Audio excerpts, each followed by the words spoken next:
দেশের বিভিন্ন স্থানে রাসেল ভাইপার নামক বিষধর সাপের আক্রমণ আতঙ্কে দিন পার করছেন সাধারণ মানুষ। চলতি বছরে উত্তর পশ্চিম অঞ্চলে কয়েকটি এলাকায়, বিশেষ করে পদ্মা তীরবর্তী কয়েকটি জেলাতেও চর অঞ্চলে রাসেল ভাইপারের আক্রমণে একাধিক মানুষ মারাও গেছেন। ঘন ঝোপঝাড় আর পরিত্যক্ত জমি অপেক্ষাকৃত কমে যাওয়ায় এই সাপ কিছু জমিতেই থাকে, যার ফলে যারা মাঠে কৃষিকাজ করেন তারা রাসেল ভাইপারের দংশনে সবচেয়ে বেশি শিকার হয়ে থাকেন। সাপ সাধারণত ডিম পাড়ে এবং ডিম ফুটেই বাচ্চা বের হয়, তবে রাসেল ভাইপার সাপ ডিম পাড়ার পরিবর্তে সরাসরি বাচ্চা দেয়। এরা বছরে যে কোনো সময় প্রজনন করে। একটি স্ত্রী সাপ গর্ভধারণ শেষে 20 থেকে 40টি বাচ্চা দেয়, তবে কোনো কোনো রাসেল ভাইপার সাপের 75টি পর্যন্ত বাচ্চা দেওয়ার রেকর্ড রয়েছে। কি এই রাসেল ভাইপার সাপ? রাসেল ভাইপারের বাংলা নাম চন্দ্রবড়া বা উলবড়া। বাংলাদেশের অল্প যে কয়েকটি সাপ অত্যন্ত বিষধর, তার মধ্যে এটি একটি। রাসেল ভাইপার সাপের বৈজ্ঞানিক নাম ডাবুয়া রুসেলি, যা ভাইপার গোত্রের একটি ভয়ঙ্কর বিষাক্ত সাপ।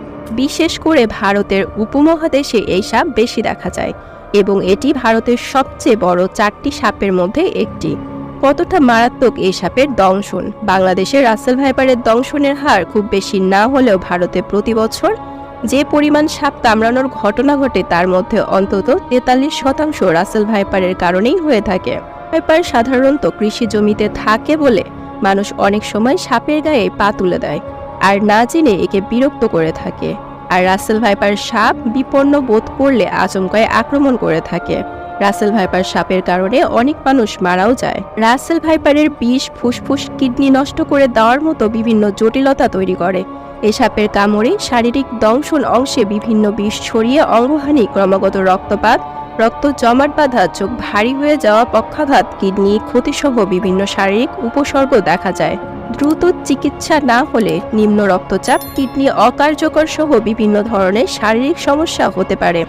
বিশ্ব স্বাস্থ্য সংস্থা 2019 সালের প্রতিবেদন অনুযায়ী বাংলাদেশে প্রতি বছর অন্তত 5,80,000 মানুষ সাপের কামড়ের শিকার হন এবং এদের মধ্যে 6,000 মানুষ মারা যায়। সাম্প্রতিক বছরগুলোতে বাংলাদেশে সাপের সংখ্যা বাড়ার অন্যতম প্রধান কারণ একই জমিতে একাধিক ফসল ফলানো। সারা বছর খেতে ফসল থাকায় জমিতে ইঁদুরের সংখ্যা বৃদ্ধি পেতে থাকে, যা সাপের প্রধান খাদ্য। আর ইঁদুর বাড়ার সাথে সাথে সাপ পর্যাপ্ত খাবার পেতে শুরু করে এবং বংশবিস্তারের জন্য যথাযথ পরিবেশ পেতে থাকে। বন্য প্রাণী এবং পরিবেশ বিশেষজ্ঞ মোহাম্মদ আবু সাইদ বলেন, সাপের কামড়ের পর 61% মানুষ যান ওঝার কাছে আর 35% মানুষ যান হাসপাতালে।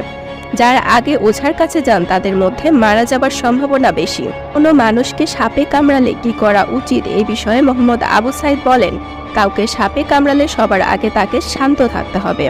দৌড়াদৌড়ি করা যাবে না, এতে বিষ দ্রুত ফুসফুসে চলে যেতে পারে। বিষধর সাপে কামড়ালে রোগী ধীরে ধীরে নিস্তেজ হয়ে যেতে থাকে, এ কারণে তাকে ঘুমাতে দেওয়া যাবে না। ক্ষতস্থানের ওপর দড়ি দিয়ে বাঁধলেও কোনো কাজে আসে না, বরং সেখানে রক্ত সঞ্চালন বন্ধ করে দিলে ওই অঙ্গ অকেজ হয়ে যেতে পারে। এরপর যত দ্রুত সম্ভব হাসপাতালে নিয়ে যেতে হবে। সাপে কামড়ালে আতঙ্কিত না হয়ে শান্তে থাকতে হবে। যে জায়গায় কামড়িয়েছে সে জায়গা খুব বেশি নড়াচড়া করানো যাবে না। সাপে কামড়ানোর প্রথম 100 মিনিট খুবই গুরুত্বপূর্ণ।